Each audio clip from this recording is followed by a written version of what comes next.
اور جو نہیں مانے گا دنیا کی چند روزہ عیش مزے وہ زندگی کا سامان تو میں اسے بھی دوں گا، یہ دنیا اسے بھی دوں گا، مگر آخر کار اسے پھر عذاب جہنم کی طرف گھسیٹوں گا اور وہ بدترین ٹھکانہ ہے۔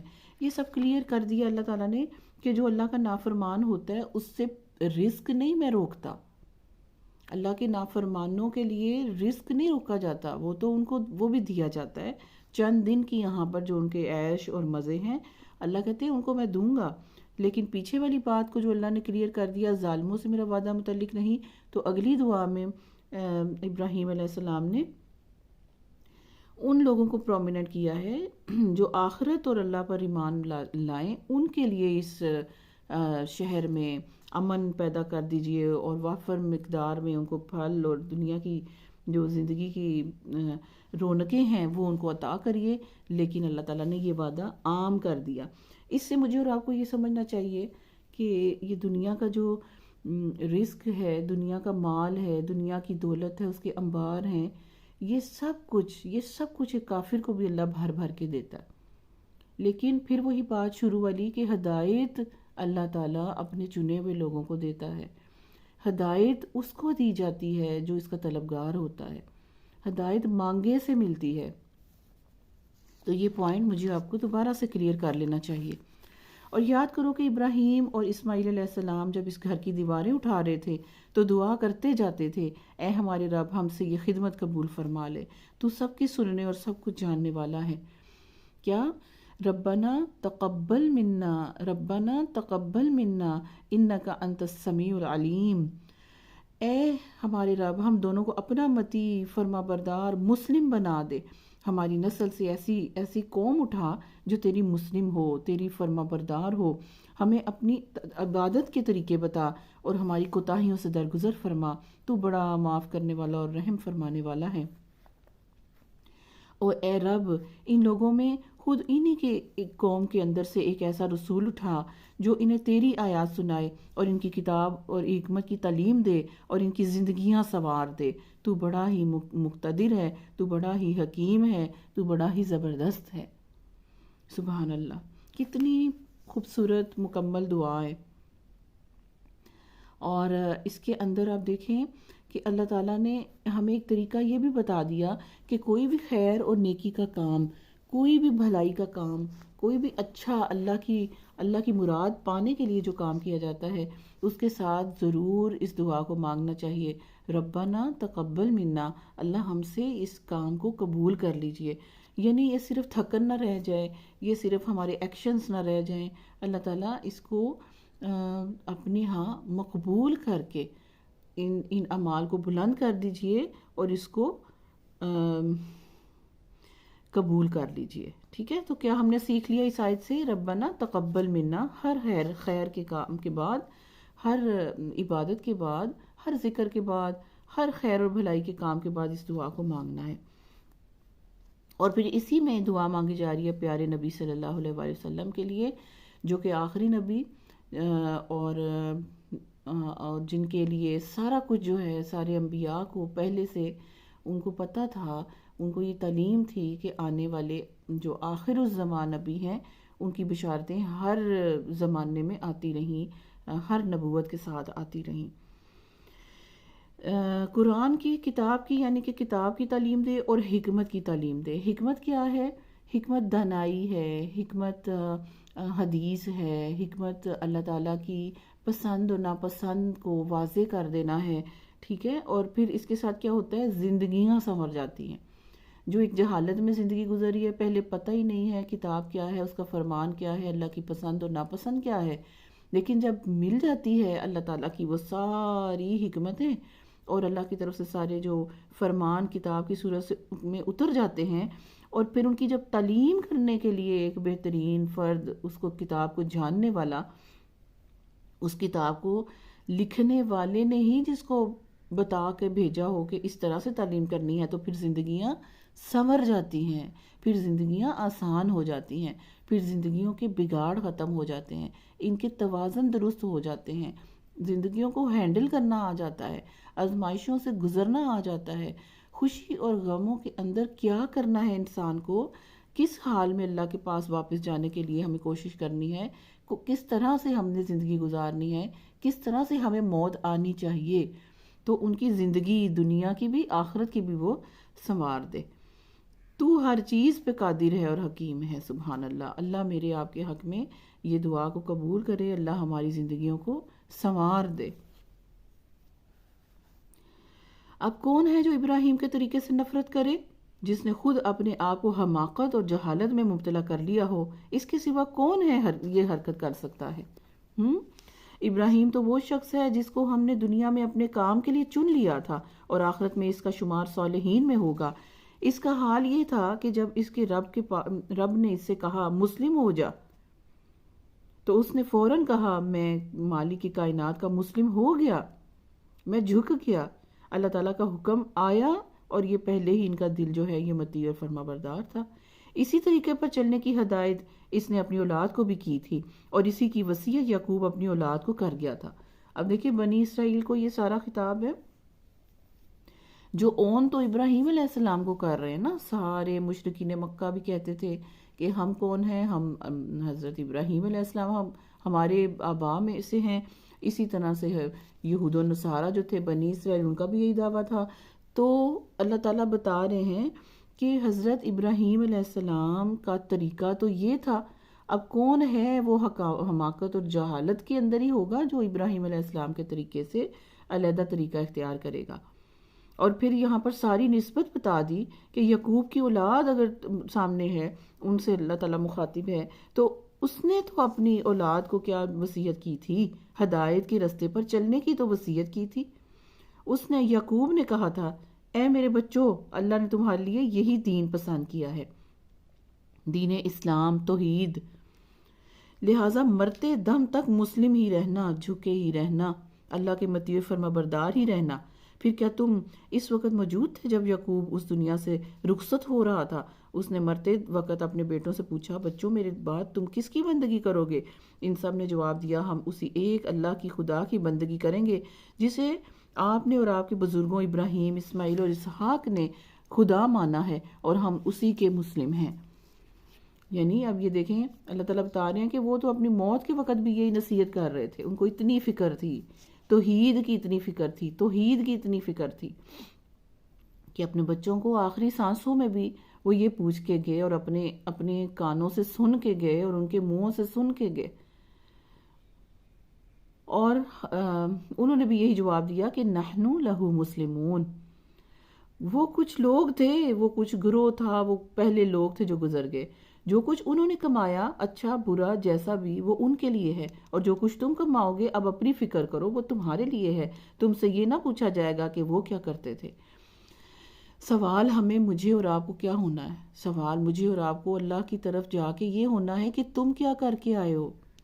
اس لیے آج سے ہم اپنی سوچ کو بدل لیں، اپنے اشاروں کو بدل لیں، اپنے کویسچنز کو بدل لیں، کہ یہ نہیں پوچھنا، یہ فکر نہ ہو کہ وہ کیا کر رہے ہیں، مجھے آپ کو اپنی فکر ہو کہ اللہ نے مجھ سے یہ سوال کرنا ہے تم کیا کر کے آئی ہو، تمہیں کیا کرنے کو کہا گیا تھا اور تم کیا کر کے آئی ہو، یہ پوچھا جائے گا۔ اور دوسرے ان سے بھی یہی سوال ہوگا، ان سے بھی پوچھ لیا جائے گا۔ اس لیے مجھے اور آپ کو اپنی فکر کرنی ہے اس سوال کے حساب سے۔ اللہ کہتے ہیں وہ جو پہلے گزر گئے بس گزر گئے، وہ کچھ لوگ تھے، اور جو وہ انہوں نے کیا ان کے لیے تھا، اور تم جو اب کر رہے ہو، تم جو کماؤ گے تمہارے لیے ہے، تم سے یہ نہیں پوچھا جائے گا کہ وہ کیا کر رہے تھے۔ وَمَا عَلَيْنَا إِلَّا الْبَلَاغُ، یعنی اچھائی کو آگے پہنچا دو، میرا صرف آگے پہنچا دینا کام ہے، مجھ سے یہ سوال نہیں ہوگا کہ انہوں نے یہ کام کیوں نہیں کیا تمہارے کہنے پہ، مجھ سے یہ سوال ہوگا کہ تم نے یہ کام کیوں نہیں کیا۔ یہودی کہتے ہیں یہودی ہو تو راہ راست پا جاؤ گے، عیسائی کہتے ہیں عیسائی ہو جاؤ تو ہدایت مل جائے گی۔ ان سے کہو نہیں، بلکہ سب کو چھوڑ کر ابراہیم کا طریقہ ہے، اور ابراہیم مشرکوں میں سے نہیں تھا۔ تو یہاں بات سمجھ میں آ گئی، عیسائی اور یہودی یہ شرک کر رہے ہیں، اور ابراہیم مشرکوں میں سے نہیں تھا۔ مسلمانوں کہو کہ ہم ایمان لائے اللہ پر اور اس ہدایت پر جو ہماری طرف نازل ہوئی ہے، اور جو ابراہیم، اسماعیل، اسحاق، یعقوب اور اولاد یعقوب کی طرف نازل ہوئی تھی، اور جو موسیٰ اور عیسیٰ اور دوسرے تمام پیغمبروں کو ان کے رب کی طرف سے دی گئی تھی۔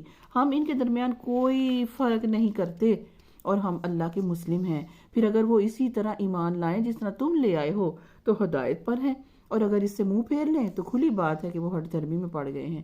لہٰذا اطمینان رکھو کہ ان کے مقابلے میں اللہ تمہاری حمایت کے لیے کافی ہے، وہ سب کچھ سنتا اور جانتا ہے۔ کہو اللہ کا رنگ اختیار کرو، اللہ کا رنگ اختیار کرو، اس کے رنگ سے اچھا اور کس کا رنگ ہوگا، اور ہم اسی کی بندگی کرنے والے ہیں۔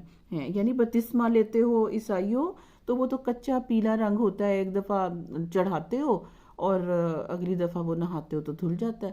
اصل رنگ ہے اللہ کے رنگ میں رنگ جانا، اللہ کی پسند میں اپنے آپ کو ڈھال لینا، اللہ کی ناپسندیدہ چیزوں سے آگ کی طرح دوری اختیار کر لینا، حرام کو حرام جاننا، حلال کو حلال جاننا، توحید کا سبق لینا دینا پھیلانا، توحید پر زندہ رہنا، یہ ہے اللہ کا رنگ۔ اللہ کے رنگ سے اچھا اور کون سا ہے لوگوں رنگ ہوگا۔ اے نبی صلی اللہ علیہ وآلہ وسلم، ان سے کہو کیا تم اللہ کے بارے میں ہم سے جھگڑتے ہو، حالانکہ وہی ہمارا رب بھی ہے اور تمہارا رب بھی ہے؟ یعنی اللہ کو ایک ہونے پر تم کیوں لڑتے ہو، یہ کہنے پر لڑائی کیوں کرتے ہو کہ اللہ ایک ہے، اور یہ شرک جو تم نے بنائے ہوئے ہیں یہ باطل ہے، اس بات پر جھگڑتے ہو، حالانکہ وہی میرا اور تمہارا رب بھی ہے، پالن ہار ہے، رزق دینے والا ہے، بارش برسانے والا ہے، پیدا کرنے والا ہے، موت دینے والا ہے، وہ رب میرا اور تمہارا سانجھا ہے۔ ہمارے اعمال ہمارے لیے ہیں اور تمہارے اعمال تمہارے لیے، اور ہم اللہ ہی کے لیے اپنی زندگی کو بندگی کو خالص کر چکے ہیں۔ یا پھر کیا تمہارا کہنا یہ ہے کہ ابراہیم اور اسماعیل، اسحاق، یعقوب اور اولاد یعقوب علیہ السلام سب کے سب یہودی تھے یا نصرانی تھے؟ کیا تم یہ مانتے ہو؟ کہو تم زیادہ جانتے ہو یا اللہ جانتا ہے کہ وہ کس مذہب پہ تھے؟ اس شخص سے بڑا ظالم اور کون ہوگا جس کے ذمے اللہ کی طرف سے ایک گواہی ہو اور وہ اسے چھپائے۔ تمہاری حرکات سے اللہ غافل تو نہیں ہے۔ وہ کچھ لوگ تھے جو گزر چکے، ان کی کمائی ان کے لیے تھی اور تمہاری کمائی تمہارے لیے، تم سے ان کے اعمال کے متعلق سوال نہیں ہوگا۔ یہاں سے اب آگے دوسرا سپارہ سورہ بقرہ کا اس کے ساتھ ہی شروع ہو رہا ہے۔ نادان لوگ ضرور کہیں گے انہیں کیا ہوا کہ پہلے یہ جس قبلے کی طرف رخ کر کے نماز پڑھتے تھے، مسجد اقصیٰ کی طرف، اس سے یکا یک پھر گئے ہیں۔ یہ نادان لوگ بڑے تعجب کریں گے۔ اے نبی صلی اللہ علیہ وسلم سے کہہ دو، مشرق اور مغرب سب اللہ کے ہی تو ہیں، اللہ جسے چاہے سیدھی راہ دکھا دیتا ہے، اور اسی طرح تو ہم نے تمہیں ایک امت وسط بنایا تاکہ تم دنیا کے لوگوں پر گواہ ہو اور رسول تم پر گواہ ہو جائیں۔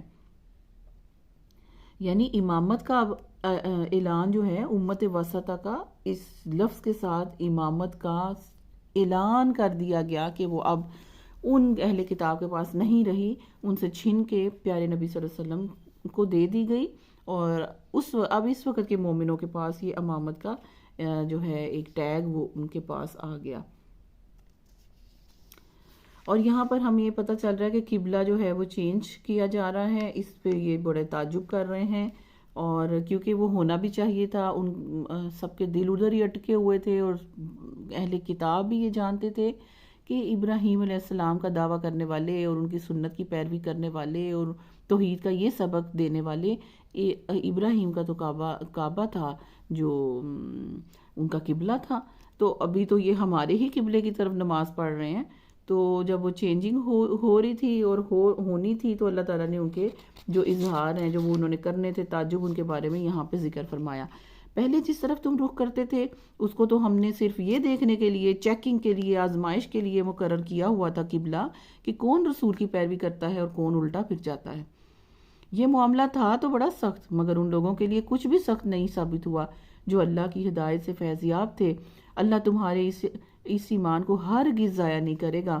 یقین جانو کہ وہ لوگوں کے حق میں نہایت ہی شفیق اور رحیم ہے۔ سبحان اللہ۔ یہ تمہارے چہرے کا اے پیارے نبی، اے پیارے رسول، یہ چاند چہرے کا بار بار آسمان کی طرف اٹھنا ہم دیکھ رہے ہیں۔ لو ہم اسی قبلے کی طرف تمہیں پھیرے دیتے ہیں جسے تم پسند کرتے ہو، مسجد حرام کی طرف رخ پھیر دو، اب جہاں کہیں تم ہو اسی کی طرف منہ کر کے نماز پڑھا کرو۔ یہ تحویل کعبہ کی آیتیں یعنی آ گئی، قبلہ کی تحویل قبلہ کی یہاں پر ذکر آ رہا ہے۔ رجب یا شعبان کی کوئی یہ وقت تھا جس میں یہ آیات نازل ہوئیں، اور نبی پاک صلی اللہ علیہ وسلم جیسے کہ آپ جانتے ہیں کہ وہاں ظہر کا وقت ہوا تھا، آپ صلی اللہ علیہ وسلم کو نماز پڑھانے کے لیے جب کھڑے ہوئے 2 رکعتیں پڑھا چکے تھے، تیسری رکعت میں یکا وحی کے ذریعے سے یہ آیت نازل ہو گئی، اور اسی وقت آپ صلی اللہ علیہ وسلم اور آپ کے پیچھے اقتداء میں جماعت کے تمام لوگ بیت مقدس سے کعبے کی طرف جو ہے پھر گئے۔ اس کے بعد مدینہ اور اطراف مدینہ میں عام منادی کرا دی گئی۔ اسی طرح پہنچتے پہنچتے یہ خبر سب تک پہنچ گئی، کوئی رکوع کی حالت میں تھا، کوئی سجدے کی حالت میں تھا، کوئی کسی حالت میں تھا، حکم سننے کی دیر تھی، اسی حالت میں کعبے کی طرف سارے مڑ گئے۔ سبحان اللہ سبحان اللہ۔ آپ دیکھیں کہ کعبے کے تحویل کعبہ کی تحویل قبلہ کی خبر سنتے ہی، حکم سنتے ہی جن کے کان میں پڑی سب، یعنی کہ وہ کہہ رہے تھے خبردار رہو، قبلہ بدل کر کعبے کی طرف کر دیا گیا ہے، اور سنتے ہی جہاں کوئی تھا جس حالت میں تھا نماز کے اندر، ساری کی ساری جماعت نے اپنا رخ بدل لیا۔ اللہ اکبر اللہ اکبر۔ یہ دل کی چاہت تھی پیارے نبی صلی اللہ علیہ وسلم کی۔ دیکھیں جب ہم دعا کرتے ہیں نا، جب ہم بڑے دل سے کچھ چیز طلب کرتے ہیں تو ہمارا رخ اوپر کی طرف چلا جاتا ہے، ہمارا چہرہ اوپر جاتا ہے، ہمارا دھیان اوپر کی طرف جاتا ہے، آسمانوں کی طرف جاتا ہے، چہرہ اوپر کی طرف اٹھتا ہے۔ اور پیارے نبی صلی اللہ علیہ وسلم کی بھی دل کی خواہش تھی، اور ان کی چاہت بھی تھی، اور ہونا بھی یہی چاہیے تھا، کیونکہ جس دین ابراہیمی کو وہ فالو کر رہے تھے، کعبہ تو لازم اور ملزوم تھا ہی، ٹھیک ہے۔ اب چیکنگ ہو رہی تھی کہ کون پھرتا ہے، کون رہ جاتا ہے، کون باتیں کرتا ہے، تو یہ بھی ایک زبردست آزمائش تھی۔ یہ لوگ جنہیں کتاب دی گئی تھی خوب جانتے ہیں کہ تحویل کعبہ قبلہ کا یہ حکم ان کے رب ہی کی طرف سے ہے اور برحق ہے، مگر اس کے باوجود جو کچھ یہ کر رہے ہیں اللہ اس سے غافل نہیں ہے۔ تم ان اہل کتاب کے پاس خواہ کوئی نشانی لے آؤ، ممکن نہیں کہ یہ تمہارے قبلے کی پیروی کرنے لگے، اور نہ تمہارے لیے یہ ممکن ہے کہ ان کے قبلے کی، یعنی ان کے مذہب کی، ان کی رسومات کی، ان کی تابع داری، یعنی کہ ان کے قبلے کی پیروی کرو، اور ان میں سے کوئی گروہ بھی دوسرے کے قبلے کی پیروی کے لیے تیار ہی نہیں ہے۔ اور اگر تم نے اس علم کے بعد جو تمہارے پاس آ چکا ہے حق ان کی خواہشات کی پیروی کی تو یقیناً تمہارا شمار ظالموں میں ہوگا۔ جن لوگوں کو ہم نے کتاب دی ہے وہ اس مقام کو جسے قبلہ بنایا گیا ہے ایسا پہچانتے ہیں جیسے اپنی اولاد کو پہچانتے ہیں، مگر ان میں سے ایک گروہ جانتے بوجھتے حق کو چھپا رہا ہے۔ یہ قطعی ایک امر حق ہے تمہارے رب کی طرف سے، لہٰذا اس کے متعلق تم ہرگز کسی شک میں نہ رہو۔ ہر ایک کے لیے ایک رخ ہے جس کی طرف وہ مڑتا ہے، بس تم بھلائیوں کی طرف سبقت کرو، بھلائیوں کے اندر تم سبقت کرو، جہاں بھی تم ہوگے اللہ تمہیں پا ہی لے گا، تمہاری نیکی کو اٹھا ہی لے گا، وہ جان ہی لے گا۔ بھلائیوں کی طرف بس تم اور میں سبقت کریں، اس کی قدرت سے کوئی چیز باہر نہیں ہے۔ تمہارا گزر جس مقام سے بھی ہو وہیں سے اپنا رخ نماز کے وقت مسجد حرام کی طرف پھیر دو، کیونکہ یہ تمہارے رب کا بالکل برحق فیصلہ ہے، اور اللہ تم لوگوں کے اعمال سے بے خبر نہیں۔ اور جہاں سے بھی تمہارا گزر ہو اپنا رخ مسجد حرام ہی کی طرف پھیرا کرو، اور جہاں بھی وہ تم ہو اسی کی طرف منہ کر کے نماز پڑھو، تاکہ لوگوں کو تمہارے خلاف کوئی حجت نہ ملے۔ اب یہ جو وہاں کے مکین ہیں، مسافر ہیں، جو باہر کے ملک سے آ رہے ہیں، ان سب کے لیے یہاں پر باری باری کلیئرلی اللہ تعالیٰ نے بتا دیا کہ کوئی حجت نہ ہو، بس سب کے لیے کعبہ کی طرف ہی منہ کر کے نماز پڑھنا ہے۔ ہاں جو ظالم ہے ان کی زبان کسی حال میں بند تو نہیں ہوگی، تو ان سے تم نہ ڈرو بلکہ مجھ سے ڈرو، اور اس لیے کہ میں تم پر اپنی نعمت پوری کر دوں، اور اس موقع پر کہ میرے اس حکم کی پیروی سے تم اسی طرح فلاح کا راستہ پاؤ گے جس طرح تمہیں اس چیز سے فلاح نصیب ہوئی کہ میں نے تمہارے درمیان خود تم میں سے ایک رسول بھیجا جو تمہیں میری آیات سناتا ہے اور تمہاری زندگیوں کو سنوارتا ہے، اور تمہیں کتاب اور حکمت کی تعلیم دیتا ہے، اور تمہیں وہ باتیں سکھاتا ہے جو تم نہیں جانتے تھے۔ لہٰذا تم مجھے یاد رکھو، میں تمہیں یاد رکھوں گا، اور میرا شکر ادا کرو اور کفران نعمت نہ کرو۔ سبحان اللہ۔ اب آپ دیکھیں کہ کتنی پیاری میرے اور آپ کے لیے یہاں پر نصیحتیں اللہ تعالیٰ کی موجود ہیں۔ اس چیز کو میں اور آپ اپنا لیں، شکر کریں، کفران نعمت نہ کریں، جتنا اللہ تعالیٰ نے دیا اس میں اللہ تعالیٰ کا شکر ادا کریں تو اللہ تعالیٰ نعمت کو پائیدار بناتا ہے، نعمت کے اندر برکتیں پیدا کر دیتا ہے، اس کے اندر فضل اپنا پیدا کر دیتا ہے۔ اور یاد رکھنا کیا ہوتا ہے، اٹھتے بیٹھتے چلتے پھرتے، اگر ہم کچن میں ہیں، اگر ہم باہر ہیں، کاروباری دنیا کے اندر لگے ہیں، اللہ کی یاد سے غافل نہیں ہونا، یہ اللہ تعالیٰ بتا رہے ہیں کہ یاد رکھو مجھے تو میں بھی تمہیں ہر وقت یاد رکھوں گا، جیسے تم یاد کرو گے ایسے میں یاد کروں گا، تم اکیلے بیٹھ کے مجھے یاد کرو گے تو میں بھی تمہیں اکیلا یاد کر لوں گا، تم کسی مجلس محفل میں مجھے یاد کرو گے تو میں تم سے اس سے اچھی محفل میں تمہیں یاد کروں گا۔ سبحان اللہ، تم اچھائی کے دنوں میں، اپنے خیر اور عافیت کے دنوں میں مجھے یاد رکھو گے تو میں تمہارے آزمائش کے دنوں میں تمہاری آواز کو یاد رکھوں گا، تمہاری پکار کو یاد رکھوں گا۔ تو آپ دیکھیں کہ کتنی پیاری باتیں ہیں، اللہ تعالیٰ کو یاد کرنا رکھنا کتنا ضروری ہے، اور اس کی یاد کی سب سے عمدہ مثال ہے، اس کا طریقہ ہے نماز قائم کرنا، 5 وقت کی پکار پر اللہ تعالیٰ کو لبیک کہنا، اور اس کے بعد پھر ذکر کرنا، اپنی کروٹ کروٹ ذکر کرنا، اس کی نافرمانیوں کو یاد کرنا، اس کا خیال کرنا نافرمانیاں ہم سے نہ ہو جائیں، اس کی پسند اور ناپسند کا خیال کرنا کہ اس میں سے مجھے کیا سلیکٹ کرنا ہے، ناپسندیدگی والی بات کرنی ہے یا اللہ تعالیٰ کی طرف اس کی پسندیدہ کاموں کے ساتھ بڑھنا ہے۔ تو یہاں پر یہ بھی چیزیں ہمیں انشاءاللہ ضرور بہت سی پیاری باتیں مجھے اور آپ کو سیکھنے کو انشاءاللہ ملیں گی۔ اے لوگوں جو ایمان لائے ہو، صبر اور نماز سے مدد لو۔ آزمائشیں آ جائیں تو وَاسْتَعِینُوا بِالصَّبْرِ وَالصَّلَاةِ، اے لوگو، اے پیارے لوگو، اگر آپ کو کوئی آزمائش درپیش ہے تو پھر صبر تو کرنا پڑے گا درجات کی بلندی کے لیے، اور صبر بھی کرو جو اللہ ہی دیتا ہے اور اس کا اجر بھی دیتا ہے اور صبر کرنے کی توفیق بھی دیتا ہے، اور پھر اس کو آسان کرنے کے لیے، اس کو توڑنے کے لیے، اس کے درد کو ختم کرنے کے لیے نماز سے مدد لو، نوافل پڑھو، فرض نمازوں کے علاوہ اللہ کے سامنے جھکے رہو۔ وَاسْتَعِینُوا بِالصَّبْرِ وَالصَّلَاةِ، اللہ صبر کرنے والوں کے ساتھ ہے، اللہ تعالیٰ صبر کو ضائع نہیں کرتا۔ دیکھیں اللہ تعالیٰ نے بے شمار دفعہ صبر کا جو ہے ذکر فرمایا ہے، اور جو لوگ اللہ کی راہ میں مارے جائیں انہیں مردہ نہ کہو، ایسے لوگ تو حقیقت میں زندہ ہیں مگر تمہیں ان کی زندگی کا شعور نہیں ہے، اور ہم ضرور تمہیں خوف اور خطر اور فاقہ کشی، جان و مال کے نقصان، آمدنیوں کے گھاٹے میں مبتلا کر کے تمہاری آزمائش کریں گے۔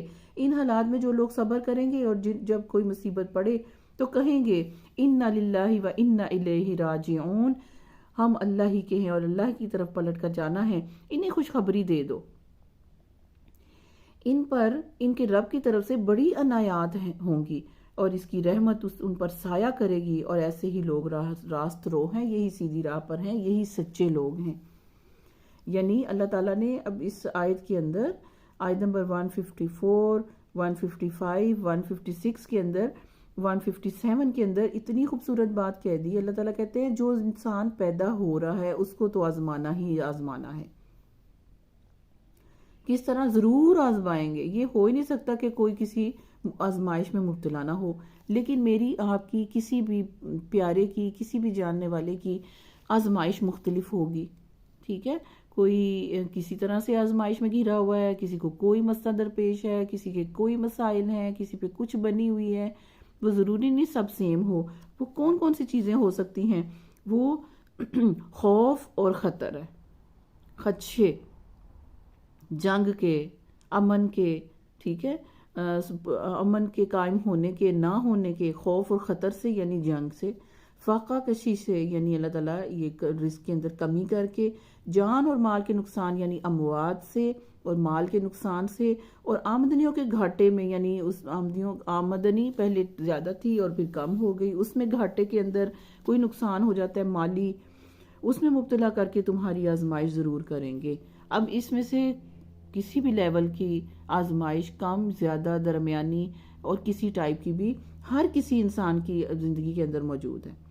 ان حالات میں سے کچھ بھی آ جائے تو اللہ کہتے ہیں ان حالات میں سے جو صبر کرے گا نا، اور جب کوئی اس پہ مصیبت پڑ جائے گی ان کے اندر میں سے، تو وہ اس وقت پہلے وقت میں آزمائش کی اس گھڑی، دکھ کی اس گھڑی، اس لمحے کے شروع میں، سٹارٹ پر ہی، وویلے مچانے کے بعد نہیں، شور شرابے کرنے کے بعد نہیں، اسی وقت جب کوئی چیز اس طرح سنیں اور کہیں اِنَّا لِلَّهِ وَإِنَّا إِلَيْهِ راجعون، تو اللہ تعالیٰ کہتے ہیں ایسے میرے بندوں کو خوشخبری دے دو۔ خوشخبری کس چیز کی؟ ان پر پہلی چیز ہے اللہ کی طرف سے عنایات ہوں گی، اب یہ عنایات کیا ہیں؟ بہت سی بھلائیاں اس کی جگہ پر اللہ تعالیٰ عطا فرمائیں گے، دنیا میں بھی اور آخرت میں بھی۔ دوسری بات، اللہ تعالیٰ اس کو اپنی رحمت کے سایہ دیں گے۔ آپ خود دیکھ لیجئے، اس پر اللہ کی رحمت کے سائے ہوں گے۔ اور تیسری چیز خوشخبری بتا دی گئی ہے کہ یہی لوگ تو سیدھی راہ پر ہیں، یہی تو حق پر ہیں، ٹھیک ہے؟ تو اس لیے ہمیں انا للہ و انا الیہ راجعون پڑھنا چاہیے۔ اور آپ سمجھ لیجئے کہ اگر 10 سال بعد بھی کسی ایک مسئلے کے بارے میں مجھے یاد پڑ جاتا ہے تو اس وقت بھی انا للہ پڑھ لیں تو اتنا ہی ثواب ہے جتنا اس وقت کے اندر پہلی گھڑی میں پڑھا گیا ہوتا ہے۔ اسی طرح جب انشاءاللہ قیامت کے بعد جب جنت والے جنت میں پہنچیں گے تو یہ کلمہ جنت کے دروازوں کے اوپر لکھا ہوگا، جس نے یہ پڑھا ہوگا انا للہ و انا الیہ راجعون کا اجر اس کے ساتھ ثبت ہوا ہوگا، اور اس کی پوری ایک جنت ہوگی، دروازوں کے نام ہوں گے اعمال کے ساتھ۔ اللہ ہمیں وہاں پہنچائے اور ہم اپنی آنکھوں سے اس کو دیکھیں، جنت کو اور اس کی بہاروں کو اور اس کی باتوں کو ہم دیکھیں اور سمجھیں۔ انشاءاللہ اللہ تعالیٰ مجھے اور آپ کو جنت الفردوس عطا فرمائے، آمین۔ یقیناً صفا اور مروہ اللہ کی نشانیوں میں سے ہے، لہٰذا جو شخص بیت اللہ کا حج یا عمرہ کرے اس کے لیے کوئی گناہ کی بات نہیں ہے کہ وہ ان دونوں پہاڑوں کے درمیان صحیح کرے، دوڑ لگائے، ٹھیک ہے، کوشش کرے۔ یہ انہوں نے کویسچن پوچھا تھا کہ زمانہ جاہلیت کے اندر تو صفا مروہ کے دونوں سائڈوں پہ بت رکھے ہوئے تھے، اور مشرکین جو ہیں وہ اپنی جب عبادت اور حج کرتے تھے تو اس طرح ان کو جا کے پوچھتے تھے۔ تو اب وہ ان پہ یہ گراں گزرا تھا کہ یہ جو ہم کریں گے صفا مروہ تو اس کے بارے میں پہلے پوچھ لیں کہ کیا ہمیں کرنا چاہیے۔ اللہ تعالیٰ فرما رہے ہیں اس میں کوئی گناہ کی بات نہیں کہ وہ ان دونوں پہاڑوں کے درمیان صحیح کرے، اور جو برضا اور رغبت کوئی بھلائی کا کام کرے گا اللہ کو اس کا علم ہے اور وہ اس کی قدر کرنے والا ہے۔ جو لوگ ہماری نازل کی ہوئی روشن تعلیمات اور ہدایات کو چھپاتے ہیں، یعنی اہل کتاب بھی، اور پھر بعد میں یہ خطاب عام بھی ہے، جو لوگ ہماری نازل کی ہوئی روشن تعلیمات اور ہدایات کو چھپاتے ہیں جبکہ ہم انہیں سب انسانوں کی رہنمائی کے لیے اپنی کتاب میں بیان کر چکے ہیں، یقین جانو کہ اللہ بھی ان پر لعنت کرتا ہے اور تمام لعنت کرنے والے بھی ان پر لعنت کرتے ہیں، البتہ جو اس روش سے باز آ جائیں اور اپنے طرز عمل کی اصلاح کر لیں اور جو کچھ چھپاتے تھے اسے بیان کرنے لگ جائیں ان کو معاف کر دوں گا، اور میں بڑا درگزر کرنے والا اور رحم کرنے والا ہوں۔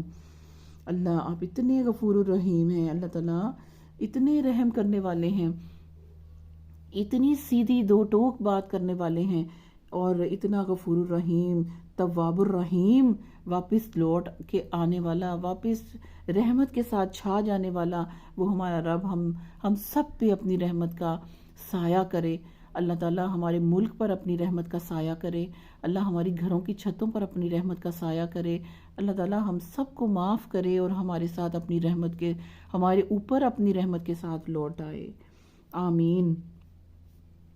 تو جو نیکی کا کام مجھے اور آپ کو پتہ ہے، جو خیر اور بھلائی کا کام مجھے اور آپ کو پتہ ہے، جو عالم ہیں ان کو تو بالکل ہی نہیں چھپانا چاہیے، جن کے پاس کتاب کا علم ہے ان کو اپنے تعداد کو بڑھانے کے لیے، ٹھیک ہے، اپنی اسٹرینتھ کو بڑھانے کے لیے، اپنے مجموعوں کو بڑھانے کے لیے ان کے مطابق بیان نہیں دینا چاہیے، ان کے مطابق اللہ تعالیٰ کی بات میں سے کوئی چیز چھپانی نہیں چاہیے، کوئی نرمی نہیں کرنی چاہیے، جس طرح اللہ تعالیٰ نے کوئی چیز اتاری ہے اسی طرح سے اگلے عوام کو بتانا فرض ہے، ٹھیک ہے۔ اللہ تعالیٰ کیا کہتے ہیں کہ جو اپنی روش سے اس سے باز آ جاتے ہیں پھر اپنے چھپائے ہوئی چیزوں کو بتائیں بھی تو تب ان کی چھوٹ ہوگی، اور اللہ تو معاف کرنے والا ہے ہی، بس اللہ کہتے ہیں کہ آپ جو علم والے ہیں وہ معافی طلب کریں، اور اللہ تعالیٰ بڑا درگزر کرنے والا اور رحم کرنے والا ہے، اور اس کا ایک سٹیپ یہ ہوگا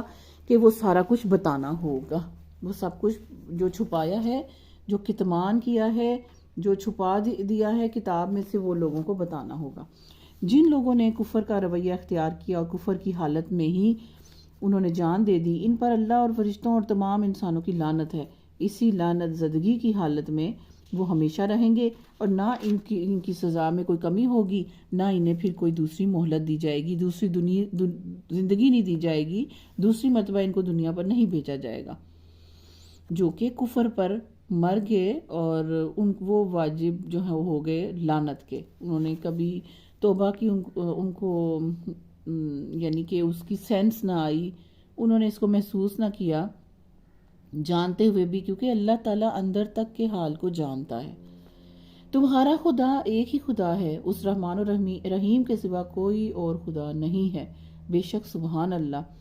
اس حقیقت کو پہچاننے کے لیے اگر کوئی نشانی اور علامت درکار ہے تو جو لوگ عقل سے کام لیتے ہیں ان کے لیے آسمان اور زمین کی ساخت میں، رات اور دن کے آگے پیچھے آنے میں، ان کشتیوں میں جو انسان کی نفع کی چیزیں لیے ہوئے دریاؤں سمندروں میں چلتی پھرتی ہیں، بارش کے اس پانی میں جسے اللہ اوپر سے برساتا ہے، پھر اس کے ذریعے سے زمین کو زندگی بخشتا ہے اور اپنے اسی انتظام کی بدولت زمین پر ہر قسم کی جاندار مخلوق کو پیدا کرتا ہے، پھیلا دیتا ہے ہواؤں کی گردش میں اور ان بادلوں میں جو آسمان اور زمین کے درمیان تابع فرمان بنا کر رکھے گئے ہیں. بے شمار نشانیاں ہیں. یعنی یہ اللہ تعالیٰ کی نشانیوں کی کتاب کھلی پڑی ہے، صبح و شام ہمارے آگے، ہر موسم میں کھلی ہوئی ہے. ہر چیز کے اندر اللہ تعالیٰ کے ہونے کی نشانی، اللہ کے توحید، اللہ کی وحدانیت کی نشانی، اللہ کے ایک ہونے کی نشانی کہ اس کے ساتھ کوئی ساجی اور شریک نہیں ہے. ٹھیک ہے، وہ کیا کیا چیزیں ہیں، ہر چیز اللہ تعالیٰ نے اس کے اندر کوٹ کر دی ہے. زمین کے اوپر والی، خشکی کی بھی، پانی کی بھی، آسمانوں کی بھی، زمین کی ساخت کی بھی، آسمانوں کی ساخت کی بھی، پھر اس کے اوپر چلنے پھرنے والی ہر چیز کو آپ دیکھیں. اللہ تعالیٰ کہتے ہیں تمہیں کون سی نشانی چاہیے میرے تک پہنچنے کے لیے؟ تم اگر پہنچو میرے تک تو تم ہواؤں کی رفتار کے بدل جانے سے، ٹھٹرتی ہوئی ٹھنڈ سے، درمیانے موسم کی طرف آ جانے سے، اور پھر اسی کو گرم ہوا میں تبدیل ہو جانے سے، ایسی نشانیاں ہیں کہ کوئی اپنے رب کو پانا چاہے، جاننا چاہے کہ یہ اس کے سوا کوئی نہیں کر سکتا، یہ واحد ہے کوئی ایک جو یہ کام کر رہا ہے، تو تم ضرور پا سکتے ہو. بے شمار نشانیاں ہیں. آگے آیت نمبر 165 میں اللہ فرماتے ہیں مگر وحدت خداوندی پر دلالت کرنے والے ان کھلے کھلے آثار کے ہوتے ہوئے بھی کچھ لوگ ایسے ہیں جو اللہ کے سوا دوسروں کو اس کا ہمسر اور مد مقابل بناتے ہیں، اور ان کے ایسے گرویدہ ہیں جیسی اللہ کے ساتھ گرویدگی ہونی چاہیے، ایسے ان سے محبت کرتے ہیں جیسے اللہ سے محبت ہونی چاہیے. حالانکہ ایمان رکھنے والے لوگ سب سے بڑھ کر اللہ سے محبت کرتے ہیں، اللہ کو محبوب رکھتے ہیں. کاش جو کچھ عذاب کو سامنے دیکھ کر انہیں سوجے گا نا، اس وقت وہ آج ہی ان ظالموں کو سوج جائے کہ کیا کرنا ہے، واپس پلٹنا ہے اپنے رب کی طرف.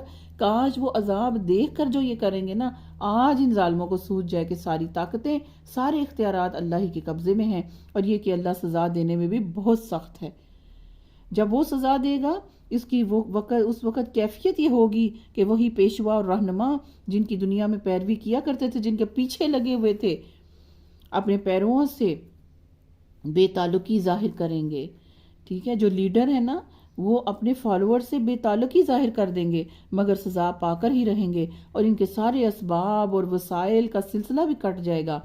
اور وہ لوگ جو دنیا میں ان کی پیروی کرتے تھے، جو ان امام اور لیڈرز کو فالو کرتے تھے، کہیں گے کاش ہم کو پھر ایک موقع دیا جاتا تو جس طرح آج یہ ہم سے بیزاری ظاہر کر رہے ہیں ہم ان سے بیزار ہو کر دکھا دیتے. یوں اللہ ان لوگوں کے وہ اعمال جو یہ دنیا میں کر رہے ہیں ان کے سامنے اس طرح لے آئے گا کہ یہ حسرت اور پشیمانیوں کے ساتھ ہاتھ ملتے رہیں گے، مگر آگ سے نکلنے کی کوئی راہ نہیں پائیں گے. تو دیکھ لیجئے کہ فالو ہم جس کو کر رہے ہیں، کیا وہ اللہ سے مجھے اور آپ کو ملا رہا ہے؟ کیا وہ توحید کا درس دے رہا ہے؟ کیا وہ اس طرح ٹھیک طرح سے ہمیں ڈراوے قرآن کے پہنچا رہا ہے جیسے پہنچانے چاہیے تھے؟ کیا وہ جنت کی بشارتیں اس طرح دے رہا ہے؟ کیا اللہ کے غفور الرحیم ہونے کی بشارت دے رہا ہے؟ کیا اللہ کی طرف لوٹ آنے کی بشارتیں دے رہا ہے؟ کیا وہ اسی طرح سے کتاب آپ کی طرف پہنچا رہا ہے جس طرح کہ اس کا حق ہے؟ یا وہ پھر بیچ میں سے ڈی ٹریک کر کے آپ کا ہاتھ کسی اور کے ہاتھ میں دے دیتا ہے؟ تو جان لیجئے کہ اللہ تعالیٰ ان امام اور پیشواؤں کے اندر بھی جدائی ڈال دیں گے اور لڑائی جھگڑا شروع کروا دیں گے جنہوں نے گائیڈ ٹھیک طرح سے نہیں کیا اور جنہوں نے اندھی تقلید کی. ان کے پاس بھی تو عقل تھی نا، یہ دیکھ لیتے. ان کے پاس تو بڑی دنیا کی باتیں ہیں، بڑی دنیا کی سوچیں ہیں، بڑی دنیا کے اندر یہ سیانے ہیں، تو دین کے معاملے میں کہاں ان کی سیانت چلی گئی؟ تو خود دیکھنا ہے میں نے اور آپ نے کہ جس کی بات ہم مان رہے ہیں، جس کے کہے پر ہم عمل کر رہے ہیں، جس کے کہنے پر ہم اپنی عبادتیں کرتے ہیں، جس طریقے اختیار کرتے ہیں، نفلی عبادتیں کرتے ہیں، یا ہم رسم و رواج جو ہیں ان کو فالو کرتے ہیں، ڈیز مناتے ہیں، عمل کرتے ہیں، وہ ہمارے، جس کو میں اور آپ ان کو فالو کر رہے ہیں، کیا وہ ہمیں اللہ کے ساتھ ملا رہے ہیں کہ اللہ سے دور کر رہے ہیں؟ کیا ان کا طریقہ پیارے نبی صلی اللہ علیہ وسلم والا ہے کہ پیارے نبی صلی اللہ علیہ وسلم سے کٹا ہوا ہے؟ کیا ان کا طریقہ صحابی رسول صلی اللہ علیہ وآلہ وسلم جیسا ہے، صحابہ جیسا ہے، یا ان سے ہٹا ہوا ہے؟ یہ میری اور آپ کی ذمہ داری ہے کہ کسی کو فالو کرنے کے لیے، دین میں، اسلام میں، کسی کو اپنا پیشوا، کسی کو اپنا امام بنانے کے لیے یہ دیکھا جائے گا کہ آیا وہ طریقہ پیارے نبی صلی اللہ علیہ وآلہ وسلم کا اور ان کے صحابہ کا ہے یا نہیں ہے، ورنہ یہ حالت ہوگی کہ دونوں ہی جو ہیں وہ آگ کے اندر ہوں گے اور آگ سے نکلنے کی کوئی صورت نہیں ہوگی۔ اللہ تعالیٰ مجھے اور آپ کو جہنم کی گرم ہوا سے بھی بچائے، اللہ تعالیٰ اس کی گرم لپٹ سے بھی مجھے اور آپ کو بچائے، اس کے اٹھنے والے اس کالے دھوئیں سے بھی مجھے اور آپ کو بچائے، اس میں اٹھنے والے اس گرم دھوئیں سے مجھے اور آپ کو بچائے، آمین۔ اس میں گر جانا، اس میں پہنچ جانا، اللہ تعالیٰ کی پناہ ہم اس چیز سے مانگتے ہیں۔ آگے آیت نمبر 168 میں اللہ فرما رہے ہیں، لوگوں زمین میں جو حلال اور پاک چیزیں ہیں انہیں کھاؤ اور شیطان کے بتائے ہوئے راستوں پر نہ چلو، وہ تمہارا کھلا دشمن ہے، تمہیں بدی اور فحش کام کا حکم دیتا ہے اور یہ سکھاتا ہے کہ تم اللہ کے نام پر وہ باتیں کہہ دو جن کے متعلق تمہیں کوئی علم ہی نہیں ہے، اور وہ اللہ سے جو اللہ نے نہیں فرمائی۔ یعنی پیچھے والی بات پھر وہ دیکھیں آگے وہی آ گئی، جو اللہ نے نہیں کہی، جو اللہ نے نہیں سیٹ کی، جو اللہ تعالیٰ نے شریعت کے ذریعے نہیں واضح کی، جو اللہ تعالیٰ نے قانون ہی نہیں بنایا، جس چیز کو حلال کیا، جس چیز کو حرام کیا، وہ خود سے جنہوں نے بنا لیا، تو یہ بالکل جو باتیں اللہ کے نام پر جو کہتے ہیں، یہ لوگ جو ہیں شیطان کے بہکاوے میں آئے ہوئے ہیں۔ ان سے جب کہا جاتا ہے کہ اللہ نے جو احکام نازل کیے ہیں ان کی پیروی کرو، تو جواب دیتے ہیں کہ ہم تو اسی طریقے کی پیروی کریں گے جس پر ہم نے اپنے باپ دادا کو پایا۔ قریش مکہ بھی یہی کہتے تھے، بنی اسرائیل والے بھی یہی کہتے تھے، اور ماشاءاللہ آج کے مسلمان بھی یہی کہتے ہیں کہ ہم نے اپنے باپ دادا کو جس نذرانے اور چڑھاوے چڑھاتے ہوئے دیکھا، ہم نے جن رسومات میں ان کو دیکھا، ہم نے اپنے بابوں کو جو کام کرتے ہوئے دیکھا، ہم نے اپنے بزرگوں کو جس حالت میں ان کا دین جو مذہب تھا جو وہ ختم اور کل کرتے تھے، جو برسیاں مناتے تھے، جو یہ سارا کچھ بدعات کرتے تھے، یہ ہمارے باپ اور دادا کا طریقہ ہے، ہم تو وہی کریں گے جو ہم نے اپنے باپ دادا کو پایا۔ یہ کوئی عقل مندی نہیں ہے۔ اچھا، اگر ان کے باپ دادا نے عقل سے کچھ کام نہیں لیا اور راہ راست نہ پائی ہو، تو کیا پھر بھی وہ انہی پر کیے پر چلتے چلے جائیں گے، انہی کی پیروی کرتے چلے جائیں گے؟ یہ لوگ جنہوں نے خدا کے بتائے ہوئے طریقے پر چلنے سے انکار کر دیا ہے، ان کی حالت بالکل ایسی ہے جیسے چرواہا جانوروں کو پکارتا ہے۔ جانور ہوتے ہیں نا، ان کے کان ہوتے ہیں، لیکن چرواہا پیچھے سے پکارتا ہے۔ جانوروں کو صرف آواز آ رہی ہوتی ہے، ان کو یہ نہیں سمجھ آ رہی ہوتی کہ وہ کیا کہہ رہا ہے۔ ان کی حالت کس طرح ہے؟ ایسی ہے جیسے چرواہا جانوروں کو پکارتا ہے اور وہ ہاں پکار کی صدا کے سوا، آواز کی سوا کچھ بھی نہیں سنتے۔ یہ بہرے ہیں، گونگے ہیں، اندھے ہیں، اس لیے کوئی بات ان کی سمجھ میں نہیں آتی۔ اے لوگو جو ایمان لائے ہو، اگر تم حقیقت میں اللہ کی بندگی کرنے والے ہو تو جو پاک چیزیں ہم نے تمہیں بخشی ہیں انہیں بے تکلف کھاؤ اور اللہ کا شکر ادا کرو۔ اللہ کی طرف سے اگر کوئی پابندی تم پر ہے تو وہ یہ ہے کہ گنی ہوئی چند چیزیں ہیں۔ سوال ان سے، پیارے نبی سے یہ کیا گیا کہ کون سی چیزیں حرام ہیں، کون سی چیزیں حلال ہیں، یہ سوال کیا گیا۔ اب حلال تو بے شمار ہے، کتنی لسٹ بتاتے، وہ تو کاؤنٹ لیس ہے۔ تو بتایا یہ گیا کہ ہر چیز جو اللہ تعالیٰ نے پیدا کی ہے پاک ہے، جس کے اندر کوئی کراہیت والا چیز نہیں ہے۔ اللہ تعالیٰ نے سبھی، اللہ پاک ہے، اس نے جو چیز پیدا کی پاک ہے، بے تکلف اللہ کی پاک چیزیں کھاؤ اور اللہ کا شکر ادا کرو۔ صرف کھاؤ نہیں، مزے نہیں کرو، اس کے بعد اللہ تعالیٰ کا شکر بھی ادا کرو۔ اور ہاں، جو چھوٹی سی لسٹ ہے حرام کیا ہے وہ یہ ہے: مردار نہ کھاؤ، خون سے اور سور کے گوشت سے پرہیز کرو، اور کوئی ایسی چیز نہ کھاؤ جس پر اللہ کے سوا کسی اور کا نام لیا گیا ہو۔ اب آپ دیکھیں، کسی اور کا نام لے کر جو چیز، چاہے اب وہ پھل ہے، چاہے وہ ختم کر رکھا ہوا کوئی میٹھا ہے، نمکین ہے، پکا ہوا ہے، کچا ہے، جس پر کسی اور بزرگ کا نام لے لیا گیا، وہ چیز میرے آپ کے لیے، مسلمانوں کے لیے حرام ہو جائے گی۔ خود دیکھ لیجئے، سن لیجئے، پڑھ لیجئے، ٹھیک ہے، اللہ خود بتا رہے ہیں۔ صرف یہ پابندی ہے: مردار نہیں کھانا، خون جو ہے اس کا بہتا ہوا وہ نہیں پینا، سور کے گوشت سے پرہیز کرنی ہے، اور کوئی ایسی چیز جس پر اللہ تعالیٰ کے سوا کسی کا نام لیا گیا ہو، یہ سب مردار کی طرح، خون کی طرح، سور کے گوشت کی طرح ناپاک ہے۔ ہاں، جو شخص مجبوری کی حالت میں ہو، جان نکل رہی ہے، مجبوری ہے، کہیں پھنس گیا ہے، کوئی آزمائش آ گئی ہے، اور وہ ان میں سے کوئی چیز کھا لیتا ہے، صرف ایک لقمہ، دو لقمہ، اور اس کے قانون شکنی کا کوئی ارادہ نہیں ہوتا کہ اللہ کا قانون توڑ کے وہ ہپ ہپ کر کے کھانے لگ جائے یا ضرورت کی حد سے تجاوز کرے، تو اس پر کچھ گناہ نہیں، اللہ بخشنے والا اور رحم کرنے والا ہے۔ حق یہ ہے کہ جو لوگ ان احکامات کو چھپاتے ہیں جو اللہ نے اپنی کتاب میں نازل کیے، اور تھوڑے سے دنیاوی فائدے پر انہیں بھینٹ چڑھا دیتے ہیں، اور دراصل اپنے پیٹ میں وہ لوگ آگ بھر رہے ہیں، قیامت کے روز اللہ ہرگز ان سے بات نہیں کرے گا، نہ انہیں پاکیزہ ٹھہرائے گا، اور ان کے لیے دردناک سزا ہے۔ یہ وہ لوگ ہیں جنہوں نے ہدایت کے بدلے گمراہی خرید لی، اور مغفرت کے بدلے میں عذاب خوشی خوشی مول انہوں نے لے لیا۔ کیسا عجیب ہے ان کا حوصلہ کہ جہنم کا عذاب برداشت کرنے کے لیے تیار ہے۔ کچھ نہیں ہوتا جی، چند دن ہی ہوں گے، کچھ نہیں ہوتا، جانا تو جنت میں ہی ہے نا، جہنم سے ہو کے چلے جائیں گے۔ نہ نہ، اللہ تعالیٰ کہتے ہیں کیسا عجیب ہے ان لوگوں کا حوصلہ کہ جہنم کا عذاب برداشت کرنے کے لیے تیار بیٹھے ہیں۔ دیکھی جائے گی کیا ہوگا۔ اللہ کی پناہ، یہ سب کچھ اس وجہ سے ہوا کہ اللہ نے تو ٹھیک ٹھیک حق کے مطابق کتاب نازل کی تھی، مگر جن لوگوں نے کتاب میں اختلاف نکالے وہ اپنے جھگڑوں میں حق سے بہت دور نکل گئے، بہت دور نکل گئے۔ نیکی یہ نہیں ہے کہ تم نے اپنے چہرے مشرق کی طرف کر لیے یا مغرب کی طرف کر لیے، یہی بحث ختم نہیں ہو رہی۔ یہ کوئی بحث ہے؟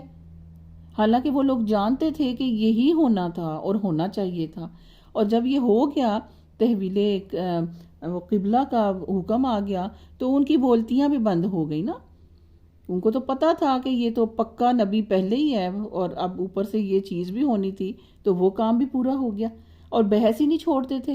اور پھر مشرق، اللہ تعالیٰ کہتے ہیں نیکی تم نے یہ سمجھ لی ہے، نیکی یہ نہیں ہے کہ اپنے چہرے مشرق کی طرف کر لو یا مغرب کی طرف کر لو۔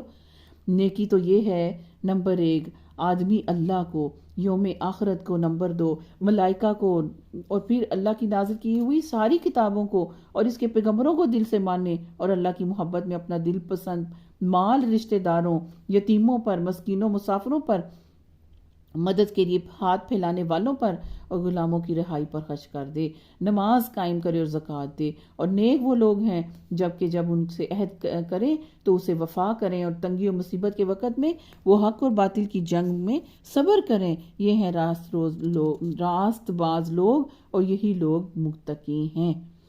یہ آیت کے ساتھ حضرت ابو طلحہ انصاری رضی اللہ تعالیٰ عنہ نے بیرہا کا جو باغ ہے، بڑا ہی ان کا من پسند اور نفع بخش تھا، وہ اللہ کی راہ میں دے دیا۔ اور دیا کس کو؟ پیارے نبی صلی اللہ علیہ وسلم کی خدمت میں گئے، حاضر ہوئے، اور ساتھ ہی آپ صلی اللہ علیہ وسلم کو اپنا یہ ارادہ بتایا کہ اللہ کی راہ میں فی سبیل اللہ میں اس کو دینا چاہتا ہوں۔ ساتھ ہی آپ صلی اللہ علیہ وسلم نے فرمایا کہ اس کو اپنے رشتہ داروں میں بانٹ دو۔ انہوں نے اپنے پھر جو ہے رشتہ داروں کے اندر اس کو تقسیم کر دیا۔ بہت بڑا حوصلہ ہے رشتہ داروں میں تقسیم کر دینا، زمین کو، باغ کو، ہرے بھرے، ٹھیک ہے، من پسند، نفع بخش۔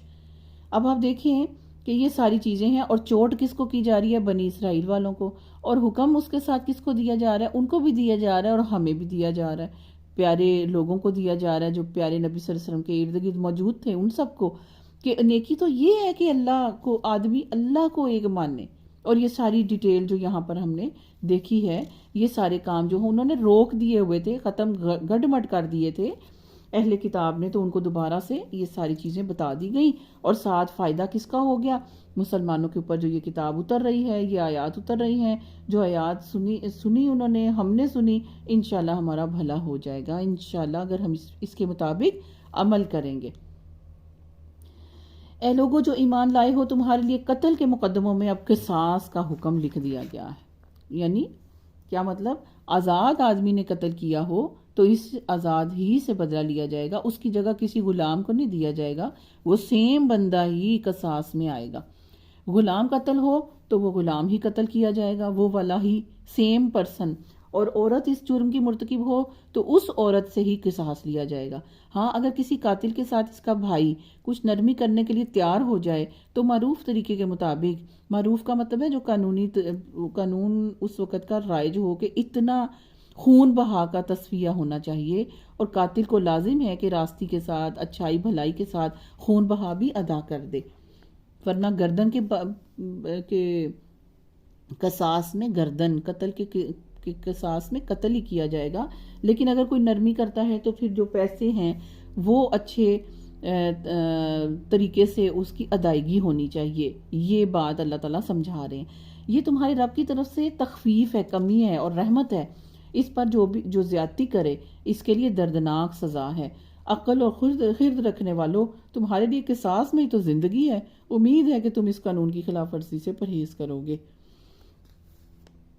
تم پر فرض کیا گیا ہے جب تم میں سے کسی کی موت کا وقت آئے اور وہ اپنے پیچھے مال چھوڑ رہا ہو تو والدین اور رشتہ داروں کے لیے معروف طریقے سے وصیت کر دے۔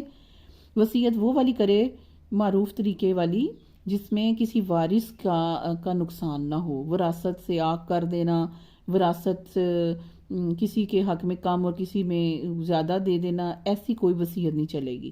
یہ حق ہے متقی لوگوں کا کہ وہ وصیت لکھ کے اپنے پاس رکھیں۔ ٹھیک ہے۔ پھر جنہوں نے وصیت سنی اور بعد میں اسے بدل ڈالا تو اس کا گناہ ان کے بدلنے والوں پر ہوگا۔ وہ جو وصیت کر کے چلا گیا اس پہ اس کا کوئی گناہ نہیں، بعد میں رد و بدل کرنے والوں پر اس کا گناہ ہوگا۔ اللہ سب کچھ سنتا اور جانتا ہے۔ البتہ جس کو یہ اندیشہ ہو کہ وصیت کرنے والے نے جان بوجھ کے یا نادانستہ طور پر حق تلفی کر دی ہے کسی وارث کی، اور پھر معاملے سے تعلق رکھنے والوں کے درمیان وہ اصلاح کر دے تو اس پر کچھ گناہ نہیں ہے۔ اللہ بخشنے والا اور رحم فرمانے والا ہے۔ اے لوگو جو ایمان لائے ہو، تم پہ روزے فرض کر دیے گئے ہیں جس طرح تم سے پہلے انبیاء پر کے پیرووں پر فرض کیے گئے تھے۔ اس سے توقع ہے کہ تمہیں تقوی کی صفت پیدا ہوگی۔ دیکھیں اب رمضان بھی ہے اور انشاءاللہ تعالیٰ اللہ تعالیٰ نے ہمیں بتا دیا کہ تقوی کا ذریعہ ہے، ہدایت اور کامیابی کا ذریعہ تمہارے پاس آ رہا ہے۔ اب اس میں جو بھی اللہ تعالیٰ کا حکم ہوگا اس کے مطابق جو عمل کرے گا انشاءاللہ وہ جنت بھی پا لے گا اور اس کو تقوی بھی ملے گا۔ چند مقرر دنوں کے روزے ہیں بس، اگر تم میں سے کوئی بیمار ہو یا سفر پر ہو تو دوسرے دنوں سے اس کی اتنی تعداد پوری کر لے، یعنی رمضان کے بعد۔ اور جو لوگ روزہ رکھنے کی قدرت رکھتے ہوں پھر نہ رکھیں تو وہ فدیہ دے دیں۔ ایک روزے کا فدیہ ایک مسکین کو کھانا کھلانا ہے، اور جو اپنی خوشی سے کچھ زیادہ بھلائی کر لے، یعنی فدیہ بھی دیتا رہے اور روزے بھی رکھ لے، تو یہ اسی کے لیے بہتر ہوگا۔ لیکن اگر تم سمجھو تو تمہارے حق میں اچھا یہی ہے کہ روزہ رکھ لو۔ سبحان اللہ، اللہ تعالیٰ کی محبت کا بیان ہے یہ۔ رمضان وہ مہینہ ہے جس میں قرآن پاک جو ہے وہ نازل کیا گیا، جو انسانوں کے لیے سراسر ہدایت ہے اور ایسی واضح تعلیمات پر مشتمل ہے جو راہ راست دکھانے والی اور حق و باطل کا فرق کر کے رکھ دینے والی ہیں۔ لہٰذا اب سے جو شخص اس مہینے کو پا لے اس کو لازم ہے کہ اس مہینے کے پورے روزے رکھے، اور جو کوئی مریض ہو یا سفر پر ہو تو وہ دوسرے دنوں میں روزوں کی تعداد کو پورا کر لے۔ امتحان آ جائیں تو روزہ نہیں چھڑوانا بچوں کا۔ اگر آپ خود کوئی اسٹوڈنٹ سن رہے ہیں تو آپ نے رمضان کے روزے نہیں چھوڑنے، کسی طرح بھی آپ نے اپنے اوپر جبر برداشت کر کے، صبر کر کے، صبر کا مہینہ ہے نا، تو اس میں ہم نے روزے رکھنے ہی رکھنے ہیں۔ اگر اس طرح کی کوئی عذر نہیں ہے تو پھر آپ دیکھیں کہ کسی معمولی چیز کے پیچھے اتنا قیمتی روزہ اور اس کی برکات سے میں نے اور آپ نے محروم نہیں ہونا، اور نہ آپ نے کسی پیارے کو ہونے دینا ہے۔ اللہ تمہارے ساتھ نرمی کرنا چاہتا ہے، سختی تو نہیں کرنا چاہتا، اس لیے یہ طریقہ تمہیں بتایا جا رہا ہے تاکہ تم روزوں کی تعداد بعد میں پوری کر سکو، اور جس ہدایت سے اللہ نے تمہیں سرفراز کیا اس پر اللہ کی کبریائی کا اظہار اور اعتراف کرو اور شکر گزار بن جاؤ۔ یہاں پر یہ عید کا منظر ہے کہ تمہیں پھر بعد میں اللہ تعالیٰ کی تکبیرات کو بلند کرنا ہے اور اس کا شکر کرنا ہے اور خوشی بھی منانی ہے انشاءاللہ۔ اللہ تعالیٰ وہاں تک مجھے اور آپ کو لے کے جائے انشاءاللہ۔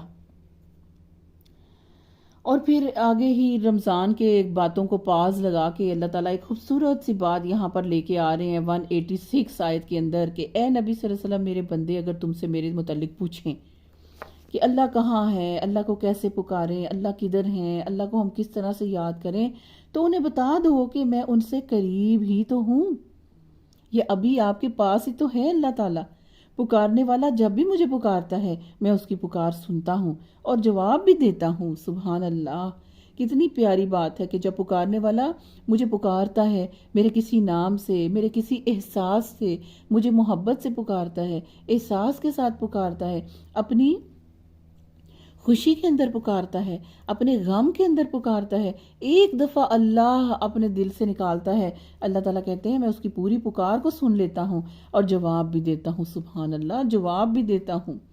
دیکھیں اللہ ہمیں کتنا بلند کر رہے ہیں، یہاں پر اللہ ہمیں کتنا درجہ دے رہے ہیں، کہاں وہ اتنا عظیم الشان رب، اور وہ میری پکار کا جواب بھی دیتا ہے۔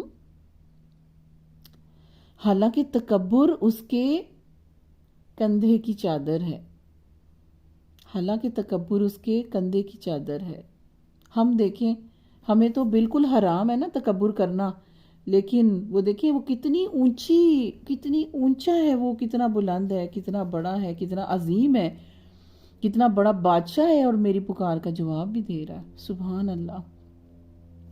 لہٰذا انہیں بھی تو چاہیے نا کہ میری دعوت پر لبیک کہیں، لا الہ الا اللہ پر لبیک کہیں، شرک نہ کریں، میرے ساتھ کسی کو ساجی نہ بنائیں۔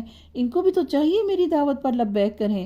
میں جو قرآن بھیج رہا ہوں، میں جو شریعت نازل کر رہا ہوں، میں جو احکامات کون سے بھیج رہا ہوں، جو تم نے کرنے ہیں، جو تم نے نہیں کرنے، ساری ڈیٹیل پیارے نبی صلی اللہ علیہ وسلم کے ذریعے بھیج رہا ہوں۔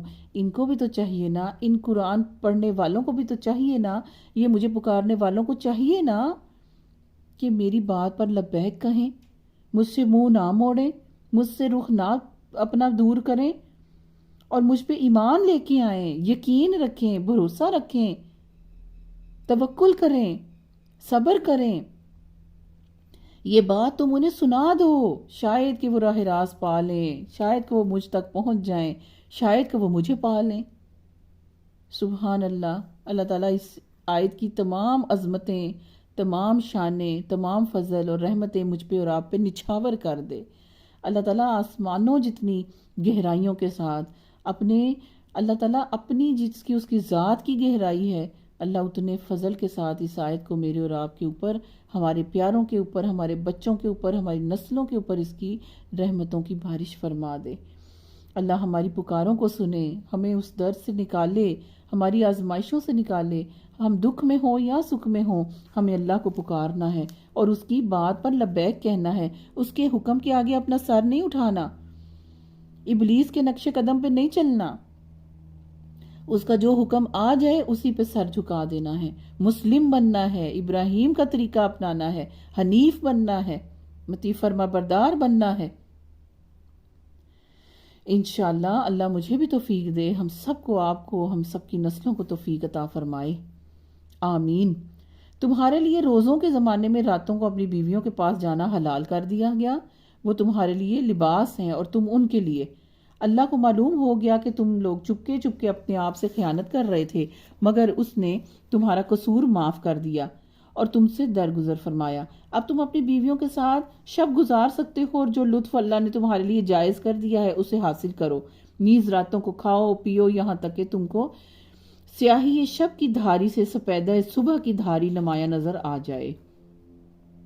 کیا مطلب ہے کہ صبح ہونے تک، یعنی وہ ایک فجر کا جو ٹائم ہوتا ہے نا، جب آپ باہر نکل کے اگر آپ دیکھیں، ابھی تک نہیں دیکھا تو ایک ہلکی سی دھیمی سی مدھم سی ایک لائن آ جاتی ہے، ایک بالکل ایک فرق سا، ایک ڈفرینٹ سا ایک جو ہے نا آپ کو سین منظر جو ہے وہ نظر آ جاتا ہے. تو وہ کیا ہے، یہ سیاہی شب یعنی گہری رات جو چل رہی ہے، اس کے بعد جب سحری کا ٹائم ہوتا ہے، اس کے بعد جب فجر کے ساتھ جا کے یہ وقت لگتا ہے تو اس وقت ایک سفیدہ نمودار ہوتا ہے. وہ ہے جی سحری کا جو لاسٹ ٹائم ہے، حدیں ہیں.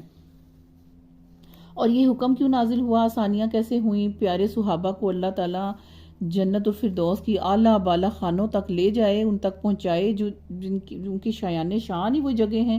عدی بن حاتم رضی اللہ تعالیٰ عنہ جو تھے، وہ ایک دفعہ آئے جب یہ حکم نہیں تھا، اور وہ کاشتکار تھے، محنت مزدوری کر کے جب تھکے ہارے روزے کے ساتھ آئے، نیند میں سو جانے والے بندے کا اگلا روزہ شروع ہو جایا کرتا تھا. تو یہ آئے، بیوی سے پوچھا کوئی ہے کھانے کے لیے، اور انہوں نے کہا کہ اچھا آپ بیٹھے، میں آپ کے لیے لے کے آتی ہوں. یہ تھکے ہوئے تھے، روزے سے تھے. اب افطاری کے لیے جب وہ افطاری لے کے آنے لگیں تو جب آئیں تو یہ سوئے ہوئے تھے. اب اگلے 24 آورس تک جو ہے ان کو پھر وہ مشقت کے دن تھے، اور ٹائم تھا، اور سخت حالت تھی، اور ان کی بیوی کو بھی بہت افسوس ہوا. اب پھر جو ہے نا یہ اللہ تعالیٰ نے یہ سختیاں جو ہیں یہ تھوڑی کم کر دیں، اللہ تعالیٰ نے آسانیاں فرما دیں.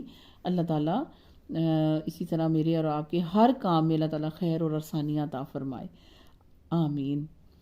اچھا، اب یہ جب سفیدہ نمودار ہو جائے تب یہ سبھی کام جو ابھی حلال ہوئے تھے نا، سب کو چھوڑ کر رات تک تم نے اپنا پورا روزہ کر لینا ہے. بیوی کو بھی چھوڑ دینا ہے، کھانا پینا حلال چھوڑ دینا ہے، ٹھیک ہے. اسی طرح غیبت اور چگلی چھوڑ دینی ہے. روح کو بھی اپنے ساتھ روزہ رکھوائیں، نفس کو اپنے ساتھ روزہ رکھوائیں.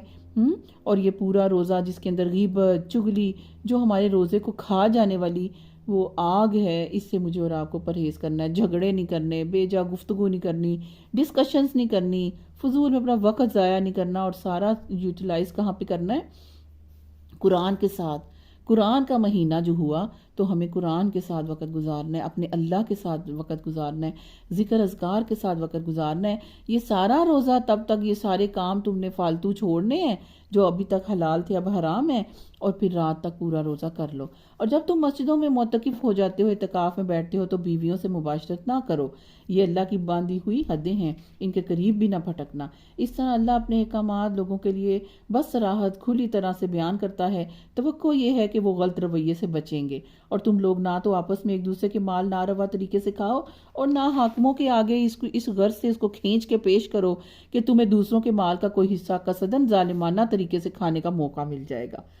یعنی اب یہ کیا ہے کہ کسی ایسے طریقے سے مال کھانے کی اللہ تعالیٰ نے بالکل جو سود ہے، رشوت ہے، اس طریقے سے یہ سارا مال جو ہے غلط طریقوں سے کھانے کو اللہ نے حرام کیا ہے.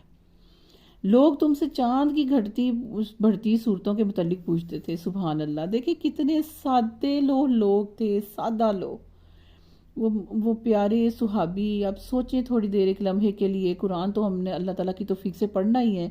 اب دیکھیں، سوچیں تو صحیح ذرا، کتنے پیارے سیدھے سادے وہ لوگ تھے، چاند کے بارے میں سوال کر رہے ہیں. یا رسول اللہ صلی اللہ علیہ وسلم، یہ چاند کیوں گھٹتا بڑھتا ہے؟ یہ اس کو گرہن کیوں لگتا ہے؟ یہ کالا کیوں ہو جاتا ہے؟ یہ کبھی بڑھتا ہے، کبھی ایسے اس حالت میں ہوتا ہے. یہ پوچھ رہے ہیں چاند کی بڑھتی گھٹتی صورتوں کے متعلق. کہو یہ لوگوں کے لیے تو تاریخوں کے لیے تعین کیا گیا ہے، حج کی علامتیں ہیں اس کے اندر. یعنی جو عبادات ہیں نا، ہماری عبادت کے جو ڈیز آتے ہیں، مہینے، وہ چاند کی تاریخوں سے طے ہوتے ہیں، ٹھیک ہے نا. جیسے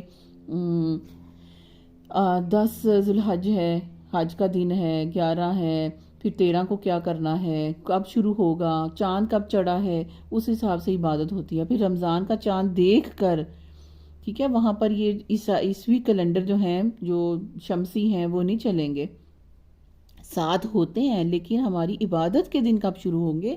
چاند کی تاریخ کو دیکھ کے، چاند کب نکلا ہے. تو اس میں یہ تو تاریخوں کی تعین کے لیے ہے، اور حج کی علامتیں بھی ہیں. نیز ان سے کہو کہ یہ کوئی نیکی کا کام تو نہیں ہے کہ تم اپنے گھروں میں پیچھے کی طرف سے احرام کی حالت میں داخل ہوتے ہو. نیکی تو اصل میں یہ ہے کہ آدمی اللہ کی ناراضگی سے بچتا رہے، یہ نیکی ہے. لہٰذا تم اپنے گھروں میں دروازے ہی سے آیا کرو، البتہ اللہ سے ڈرتے رہو، شاید کہ تمہیں فلاح نصیب ہو جائے. اور تم اللہ کی راہ میں ان لوگوں سے لڑو جو تم سے لڑتے ہیں. مگر زیادتی نہ کرو کہ اللہ زیادتی کرنے والوں کو پسند نہیں کرتا۔ ان سے لڑو جہاں بھی تمہارا ان سے مقابلہ پیش آ جائے، اور انہیں نکالو جہاں سے انہوں نے تم کو نکالا، اس لیے کہ قتل اگرچہ برا ہے مگر فتنہ اس سے بھی زیادہ برا ہے۔ اور مسجد حرام کے قریب جب تک وہ تم سے نہ لڑیں تم بھی ان سے نہ لڑو، مگر جب وہ وہاں لڑنے سے نہ چکیں تو تم بھی بے تکلف انہیں مارو، کہ ایسے کافروں کی یہی سزا ہے۔ پھر اگر وہ باز آ جائیں تو جان لو کہ اللہ معاف کرنے والا اور رحم کرنے والا ہے۔ اچھا، اس کے بعد ہی جنگ بدر پیش آئی اور پھر لڑائیوں کا سلسلہ شروع ہو گیا نا۔ اس آیت کے بعد اب اللہ تعالیٰ نے اذن دیا، پہلے تک تو اذن نہیں تھا، لیکن اب یہاں پر جو یہ آیت آ گئی اس کے بعد اب یہ ہے کہ مسلمانوں کو اب کمزور پڑنے کی ضرورت نہیں ہے۔ اس وقت مکہ کے دور میں یہ تھا کہ مٹھی بھر مسلمان تھے، اگر وہ قوت اس وقت ختم ہو جاتی تو پھر اسلام کا نام و نشان ہی نہ رہتا، اور اس جمعیت کو بہت زیادہ نقصان پہنچنا تھا۔ اب یہ لڑائیوں کے لیے کیا کرنا ہے، اس کے لیے اللہ تعالیٰ کہہ رہے ہیں کہ یہ تمہارے لیے چیزیں، اس سے تم اگر وہ پہل کرتے ہیں مسجد حرام کے پاس، کیونکہ وہ حرم ہے، ادھر جان مال کی حفاظت ہے، امن والی جگہ ہے، اگر وہ نہیں چوکتے تو تم بھی نہ چوکو، تم ان سے لڑتے رہو یہاں تک کہ فتنہ باقی نہ رہے اور دین اللہ کے لیے غالب ہو جائے۔ پھر اگر وہ باز آ جائیں تو سمجھ لو کہ ظالموں کے سوا اور کسی پر دست درازی جائز ہی نہیں ہے، ظالم کے اوپر ہی صرف تلوار اٹھے گی۔ پھر اگر ظالم ظلم سے باز آ جاتا ہے پھر اس پہ تلوار نہیں اٹھے گی۔ ماہ حرام کا بدلہ ماہ حرام ہی ہے اور تمام حرمتوں کے لحاظ برابری کے ساتھ ہی ہوگا، لہٰذا جو تم پر دست درازی کرے ان حرام مہینوں میں تم بھی اسی طرح اس پر دست درازی کرو، البتہ اللہ سے ڈرتے رہو اور جان رکھو کہ اللہ انہی لوگوں کے ساتھ ہے جو اس کی حدود توڑنے سے پرہیز کرتے ہیں۔ اللہ کی راہ میں خرچ کرتے رہو اور اپنے ہاتھوں میں اپنے آپ کو ہلاکت میں نہ ڈالو، احسان کا طریقہ اختیار کرو کہ اللہ محسنوں کو پسند کرتا ہے۔ اللہ کی خوشنودی کے لیے جب حج اور عمرے کی نیت کر لو تو اسے پورا کرو، اگر کہیں گر جاؤ تو جو قربانی تمہیں میسر آئے اللہ کی جناب میں اس کو پیش کر دو، اور اپنے سر نہ مونڈو جب تک کہ قربانی اپنی جگہ پر نہ پہنچ جائے۔ یہ اب حج جو اس کے جو طریقے ہیں، اس کے جو مناسک ہیں، اس کی جو ترتیب ہے، اس کو یہاں پہ واضح کیا جا رہا ہے۔ مگر ایک وہاں پر جو آ گیا ایک صحابی رسول، ان کے سر کے اندر جو ہے وہ جوؤں کا بہت زیادہ مسئلہ ہو گیا اور وہ بڑی پریشانی میں گھر گئے، ان کو سر مونڈنا پڑا، اور یعنی اس کے بعد پھر وہ اگر اس طرح کا کوئی چیز آ جاتی ہے تو اس کے لیے پھر جو ہے وہ کس طرح وہ دم پڑتا ہے اور کیا کرنا ہے، وہ سارا طریقہ جو ہے اللہ نے یہاں پر بتایا ہے۔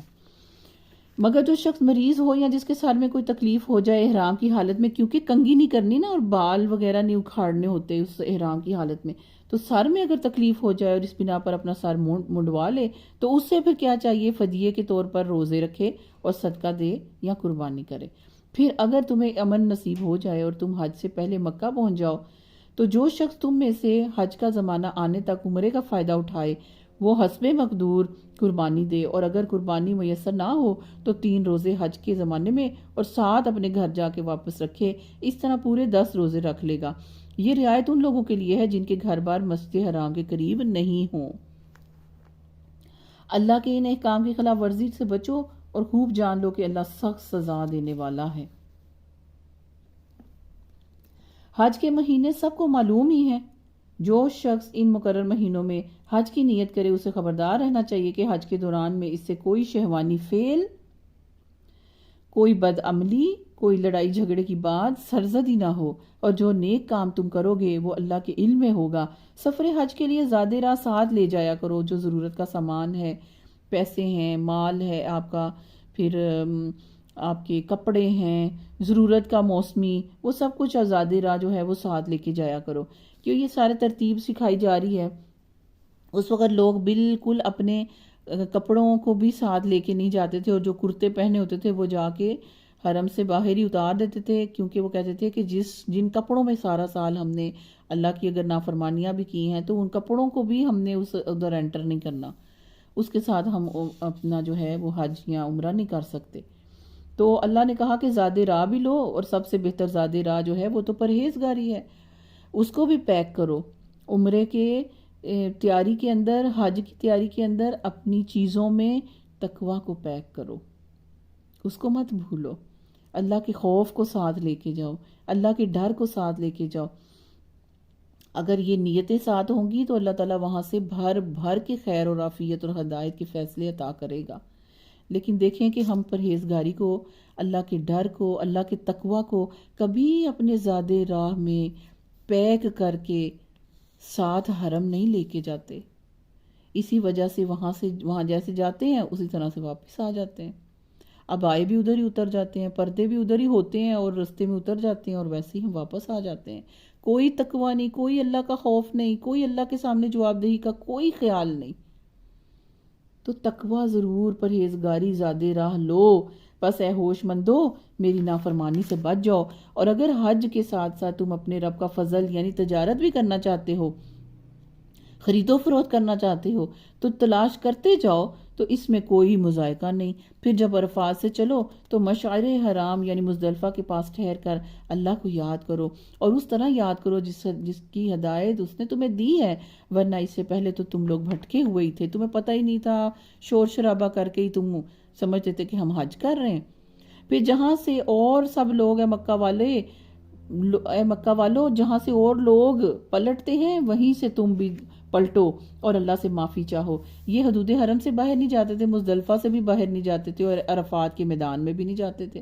کہتے تھے کہ ہم تو مجاور ہیں، ہم مکہ سے باہر نہیں جائیں گے۔ تو اس طرح تو حج ہی نہیں ہوتا۔ تو ان کو کہا کہ پلٹو تم ادھر سے جہاں سے دوسرے لوگ پلٹ رہے ہیں، اور اللہ سے معافی چاہو، یقیناً وہ معاف کرنے والا اور رحم فرمانے والا ہے۔ پھر جب اپنے حج کے ارکان ادا کر چکو تو جس طرح پہلے اپنے آباء و اجداد کا ذکر کیا کرتے تھے نا، بڑے زور و شور سے بڑھا چڑھا کے ایک دوسرے کے اوپر بازی لے کے جاتے تھے، اسی طرح اب اللہ کا ذکر کرو، بلکہ اس سے بھی بڑھ کے اپنے رب کا ذکر کرو۔ سبحان اللہ۔ مگر اللہ کو یاد کرنے والے لوگوں میں بھی بہت ہی فرق ہے۔ ان میں سے کوئی تو ایسا ہے جو کہتا ہے اے ہمارے رب ہمیں دنیا ہی میں سب کچھ دے دے۔ ایسے شخص کے لیے آخرت میں پھر کوئی حصہ نہیں، جان لیجئے۔ جو دنیا مانگتا ہے، صرف دنیا مانگتا ہے، اس کے لیے، دنیا دار کے لیے صرف دنیا ہی ہے، آخرت میں کوئی حصہ نہیں۔ اور کوئی مانگنے والا کہتا ہے